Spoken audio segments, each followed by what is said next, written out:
जिस वक्त आईएमएफ की एमडी के साथ प्राइम मिनिस्टर बातचीत कर रहे थे तो साथ ही वहाँ पर हमारी इंफॉर्मेशन मिनिस्टर मरियम औरंगज़ेब साहिबा मौजूद थीं और शेरी रहमान भी मौजूद थीं, और वो दोनों उस वक्त लगातार मुसलसल कंटिन्यूसली आयात का विर्द कर रही थी, कुरानी आयात पढ़ रही थी। अभी बात करेंगे बिजली की कीमत में 7.5 रुपए फी यूनिट इजाफे के मामले पर। हुकूमत की दरखास्त पर नेप्रा में समाअत मुकम्मल हो गई है। भुगतोगे।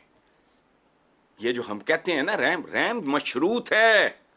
बगदाद पे और बांग्लादेश पे रैम नहीं हुआ, चूंकि हमने गलतियां की। वहां भी पाकिस्तानी कौम से किए गए सियासतदानों के वादे वफा हो या ना हो, आईएमएफ से किए गए वादे जरूर पूरे होंगे। और नमस्कार दोस्तों, जय हिंद। दोस्तों, पाकिस्तानी हमेशा यही बात कहते हैं कि पाकिस्तान का अल्लाह ही भरोसा है, क्योंकि जिस तरह से इसाक डार भी बार बार बोलता है कि पाकिस्तान कलमे के नाम पर बना हुआ मुल्क है, इसे अल्लाह ही बचाएगा, और पाकिस्तान को आईएमएफ से भीख भी मिलने गई।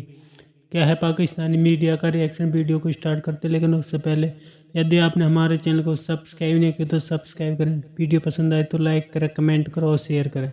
जय हिंद, वंदे मातरम। आयत करीमा पढ़ रही थी ताकि ये वाला प्लान जो है ये हमें मिल जाए, और ये रिवील किया है किसने?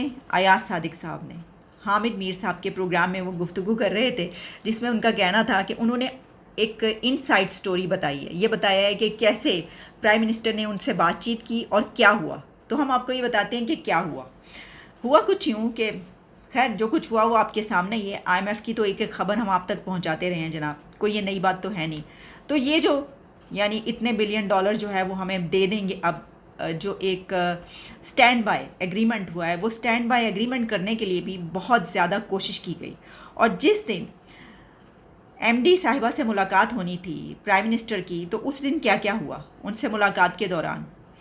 तो जनाब अयाज सादिक साहब का कहना ये है कि पेरिस में आईएमएफ की एमडी क्रिस्टलिना के साथ ये 1 घंटे की मीटिंग थी, जिसमें वज़ीर आज़म शहबाज शरीफ के साथ शेरी रहमान और मरियम औरंगज़ेब भी मौजूद थी। मीटिंग के दौरान जैसे ही वज़ीर आज़म ने बात शुरू की तो आईएमएफ की एमडी ने उनसे कहा कि आपने अभी तक टारगेट्स पूरे नहीं किए। ये सुनकर मैंने मरियम औरंगज़ेब और शेरी रहमान से कहा कि जितनी कुरानी आयात हो सकें पढ़ना शुरू कर दो। पाकिस्तान का मामला है, मैंने कहा जितना दुरूद शरीफ और आयतुल कुर्सी पढ़कर फूंक सकते हो करो, ताकि अल्लाह ताला पाकिस्तान के लिए आसानी पैदा करे। मरियम औरंगज़ेब और शेरी रहमान पहले से ही आयतें पढ़ रही थीं। इसके बाद जिस तरह मीटिंग चलती गई, वज़ीर आज़म बात करते गए, तो एकदम से सब कुछ तब्दील हुआ और आईएमएफ की एमडी ने कहा कि वज़ीर आज़म साहब अगर आप ये कर लेना तो मैं आपके लिए बाकी डोनर से $2 बिलियन का इंतज़ाम करके दे दूँगी, बस आप ये कर लें। अयाज सादिक ने बताया कि ये मीटिंग जब ख़त्म हुई और अगले दिन दोबारा मीटिंग हुई तो फिर ब्रेक थ्रू हो गया, और प्राइम मिनिस्टर शहबाज शरीफ ने भी कोई कसर नहीं छोड़ी कि किसी भी तरीके से हो जाए। यानी एक ही उनका कहने का मकसद ये कि हाथ वाथ बांधने पड़े और बहुत रिक्वेस्ट करनी पड़ी, पाँव शाँव पकड़ने पड़े, तो तब भी उन्होंने कर डाला। उन्होंने कोई इसमें झिझक महसूस नहीं की।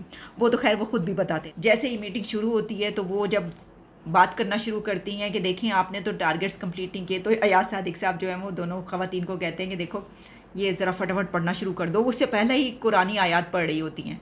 तो इसका मतलब ये हुआ कि हमें आईएमएफ का जो ये प्लान है वो 2 ख़वातीन ने कुरानी आयात का विर्द करके दिलवाया है। अब देखिए इसको ना ऐसे भी लिया जा सकता है कि हमारे जो काम है ना वो कैसे हैं।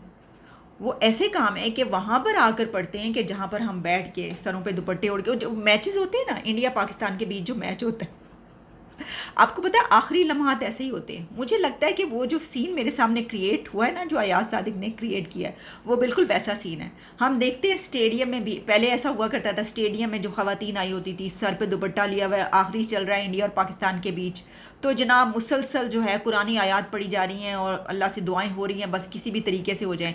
और उसके बाद फिर एक लतीफ़ा ये बन गया कि अगर तब भी पाकिस्तान नहीं जीतता तो कहते हैं कि जिन्होंने पढ़ा होता है वो कहते हैं चलो हमने जो पढ़ा है इसका सवाब हमारे जो मर चुके हैं लोग वालदैन उनको पहुँचे, क्योंकि ये तो हम हार ही गए।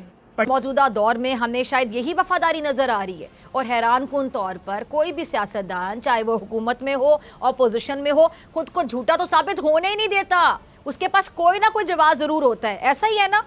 और अगर कुछ ना हो तो घिसा पिटा पैंतरा है कि सारा इल्ज़ाम साबिका हुकूमत पर डाल दो, जो पिछले थे ना ये करके चले गए, और खुद बरी जमा हो जाए कि हमारा कोई कसूर नहीं है इसमें। मगर जो टेक्नोलॉजी है ना और मीडिया, टेक्नोलॉजी और मीडिया के इस दौर में अब ऐसा मुमकिन नहीं रहा है। अब सिर्फ आवाज नहीं बल्कि लहजा, तासुर, अक्सबंदी भी झूठ को साबित कर देती है। यादें माजी अजाब है यार, अब जो कल जरा सी महंगाई पर आवाम के लिए तड़प उठते थे बकायदा, आज ना जाने कहाँ हैं, ना असेंबली में शोर, ना महंगाई मार्च, ना ही कोई एहतजाज। तो क्या ये सारा ड्रामा हुकूमत के लिए रचाया गया था? अवाम जानना चाहती है। अब खबरें ये भी आ रही हैं कि हुकूमत जान छुड़ाना चाहती है, लेकिन जान छूट नहीं रही है। महंगाई के तूफान से भागने के तमाम रास्ते बंद हो चुके हैं। एक तरफ IMF है और दूसरी तरफ महंगाई में दबे बेचारे अवाम है, और हुकूमत जो है वो इज्जत बचाकर उनका निकलना नामुमकिन दिखाई दे रहा है। ऐसे में तो तमाम कोशिशें हैं वो बस ये है कि जी किसी भी तरह से वक्त गुजारते चले जाओ, गुजारते चले जाओ और गुजारते चले जाओ। देखिए, पाकिस्तान हैबिचुअली IMF के साथ प्रोग्रामिंग कमिटमेंट करके पूरी नहीं करता रहा। 1998 से लेके अब तक जो कदर मुश्तरक है तमाम हुक्मरानों में, खा वो सियासी हो या गैर सियासी हो, सो जनरल अयूब खान से लेके शहबाज शरीफ तक हर हुक्मरान जो है वो IMF के पास गया, और सिर्फ एक प्रोग्राम जो है वो मुकम्मल हो सका। इन अभी तक के किए गए 23 प्रोग्राम में सिर्फ 22 प्रोग्राम ऐसे थे जिसमें हमने IMF के साथ जो वादे किए वो हमने वफा नहीं किए।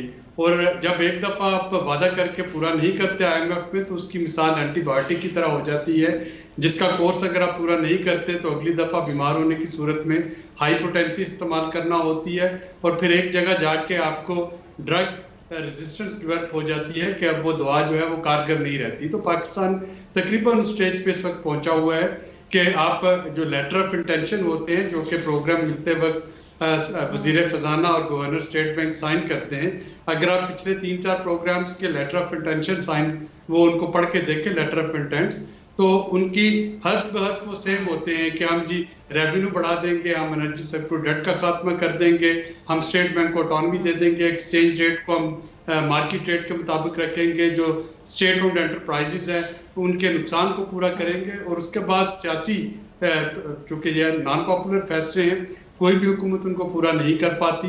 और अब जिस जगह पे पहुंचे हैं वहाँ पे सिर्फ तमाम सियासी जमातों को ही नहीं, बल्कि अभी जो एक शर्त पूरा होना बाकी है स्टाफ लेवल एग्रीमेंट के लिए, वो ये है कि हमें अपने फॉरेन एक्सचेंज रिजर्व जो हैं उनको भी बायलैटरल क्रेडिटर्स की तरफ से एश्योरेंस दिखानी है कि उनमें 10 से 12 बिलियन डॉलर का मजीद अभी इजाफा जो है वो इस माली साल में करना होगा। और ये हमने बदलने की जो बात की, तो फिर क्या क्या किया जा सकता है आपके मुताबिक? क्या ऐसे इकदाम हैं जो फौरी उठाने की अशद ज़रूरत है, बहुत ज़रूरत है, जिससे आवाम को, बेचारी गरीब आवाम को एटलीस्ट रिलीफ मिल सके?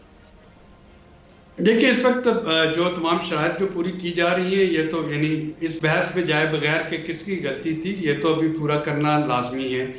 लेकिन उसके साथ साथ हुकूमत को टारगेटेड सब्सिडीज का एक मुकम्मल प्लान जो है वो पेश करना होगा।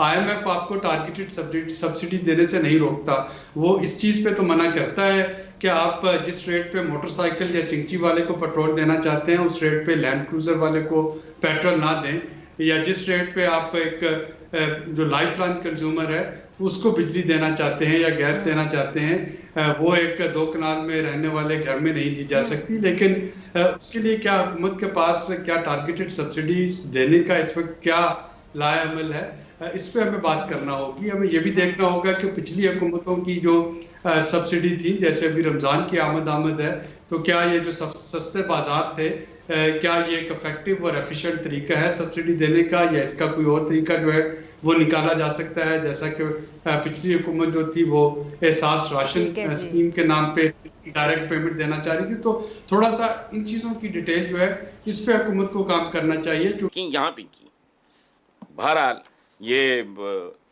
$291 पता नहीं, फिर इसने 300 क्रॉस करना है, किधर जाना है, क्या करना है, लोगों को बर्बाद करके रख दिया। और बात सुनो, इस्लाम में जरूरी है कि हुक्मरानों का मयार जिंदगी लोगों से मिलता जुलता हो, ताकि उन्होंने भी पीड़ पूरी पवे। सड़कें डूबी हुई हैं, बच्चे जा नहीं सके, पेपर सेव नहीं कर सके, शहर गर्क हुआ हुआ है। वो चंद घंटे की बारिश हुई। पिछले दिनों मैंने अपने इसी प्रोग्राम में यह कहा था कि मुझे somebody told me के वासा ने मांगे थे खादम आला से कि भी इतने का अरब दे दो, हम पूरा अंडरग्राउंड वो सारा सीवरेज सिस्टम। उस ड्रेनेज या जो भी सिस्टम है कर देंगे। तो उसने कहा, हंस के कहा कि मैं बेवकूफ है, मैं अरबा रुपया जमीन के थले बाड़ दिया, मैं तो मेट्रो मैं।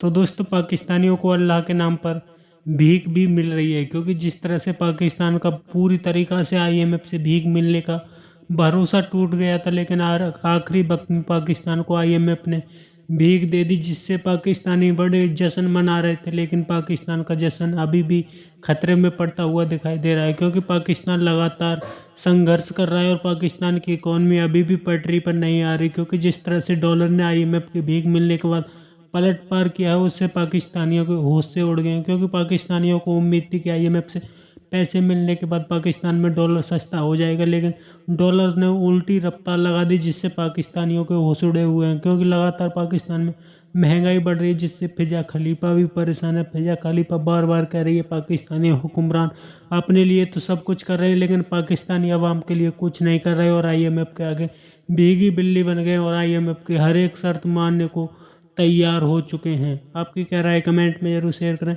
यदि आप चैनल पर नए तो चैनल को सब्सक्राइब करें, वीडियो पसंद आए तो लाइक करें, कमेंट करें और शेयर करें। जय हिंद, वंदे मातरम।